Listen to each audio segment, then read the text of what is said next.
노동조합에 대한 국민들의 인식이 나날이 나빠지고 있다. 한 공공기관의 조사에 따르면 국민들은 노동조합이 사회 불평등 해소에 효과가 없고 그 요구가 정당하지도 않다고 생각하는 것으로 밝혀졌다. 이 같은 결과는 비정규직 차별 철폐와 청년 실업 해결에 소극적이었던 노조의 과거 행태에서 비롯됐다는 지적이다. 대기업 노동자들은 자신들의 투쟁의 정당성을 획득하기 위해서라도 자신들만을 위한 활동을 할 것이 아니라 비정규직, 영세 하청업체 노동자들의 권리를 향상시키기 위한 투쟁도 같이 병행해야 정당성을 갖게 되는 거죠. 폭력 집회에 대한 논란이 일면서 투쟁 방식의 전환을 요구하는 목소리도 높아지고 있다.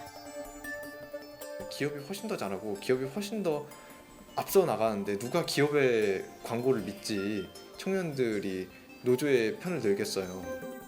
위기의 노동조합, 재도약을 위한 개선 과제는 무엇일까? 따따붙다에서 취재했다.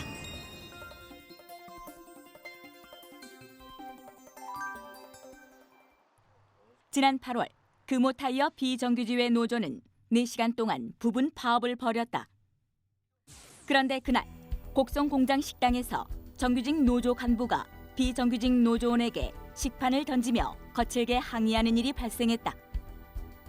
식사 준비를 하지 않고 파업을 했다는 이유에서다. 그때는 정말 분노가 일어났었어요. 거짓말 않고. 근데 우리가 주장을 펼치는 것은 안 되고 자기들이 주장을 펼치는 것은 합당하냐. 정규직과 비정규직에 대한 파업을 하는데도 이렇게 차이가 있구나. 회사가 차이를 주는 게 아니라 노동자끼리 차이를 주고 있구나. 이는 노조 활동가 모두의 고민이기도 하다. 올해 현장 활동가를 상대로 한 조사에 따르면 비정규직 정규직화와 차별 철폐의 실현 정도가 가장 뒤떨어진 것으로 나타났다. 지금도 기아차 비정규직 노조원들이 옛 국가인권위원회 건물 옥상에서 180일 넘도록 목숨을 건 고공농성을 벌이고 있다. 이런 가운데 기아차 정규직 노동자의 임금이 100일 때 사내 하청 노동자는 50, 1차 협력사는 30, 2차 협력사는 22 수준까지 임금 격차가 벌어지고 있다. 정규직 노조가 비정규직 차별 문제를 더는 외면해선 안 되는 것이다. 정규직과 비정규직을 그 계급적 차이를 깨야 하는데 노동자 또한 이걸 못 깨요. 이제 정규직이 솔직히 이걸 깨졌으면 좋겠어요. 약자 입장으로서는. 그리고 또한 저보다 밑에 있는 약자 입장으로 봤을 때는 저희들 또한 깨져야 하는 것이고 그분들을 위해서 같이 싸워줘야 하고 그분들은 포기를 해야 할 줄 알아야 하고. 한편 우리나라의 청년 실업률은 올 2월 11.1%로 정점을 찍으며 사상 최악을 기록했다. 체감 실업률은 22.4%까지 치솟았다. 하지만 이에 대한 노조의 대응은 매우 미흡하다. 지난 2013년 기아차 노조는 청년 퇴직자와 장기 근속자의 자녀에게 채용 우대 혜택을 주도록 한 단체 협약서를 만들어 사회적으로 큰 물의를 일으켰다. 고용노동부는 해당 조항이 차별 금지를 위반한 것이라며 시정명령을 내렸고 법원도 사회 정의에 맞지 않다는 판결을 잇따라 내렸다. 하지만 국내 200여 기업에는 여전히 퇴직자 가족 등에게만 기회를 주는 우선 채용 조항이 남아있다. 작년 기아차 광주 공장에선 전직 노조 간부가 취업을 빌미로 32억 원 상당의 돈을 가로챈 일도 벌어졌다. 수저 계급론이 횡행하는 현실에서 노조에 대한 청년들의 반감은 더욱 커질 수밖에 없는 것이다. 공정하지도 못하는 것 같고 다른 구직자의 이제 취업 욕구를 이제 너무 저하시키는 행위가 아닌가 생각합니다. 정규직 중심 노조에 대한 비판적 여론이 확산되면서 정부는 노동시장 개혁을 내걸고 노동5법 연내 처리를 밀어붙이고 있다.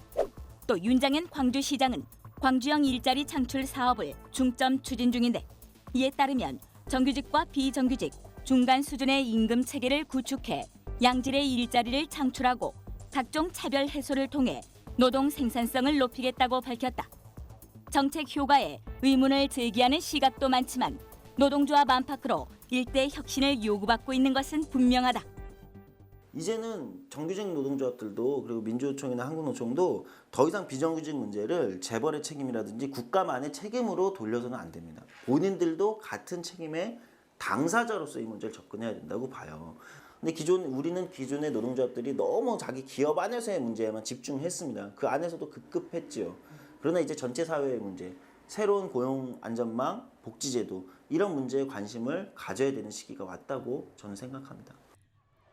구태의연한 투쟁 방식도 바뀌어야 한다는 지적이다. 지난 11월 14일 1차 민중총궐기대회의 경우 경찰의 과잉 진압이 문제로 지적됐지만 폭력 시위에 대한 비판도 동시에 일었다.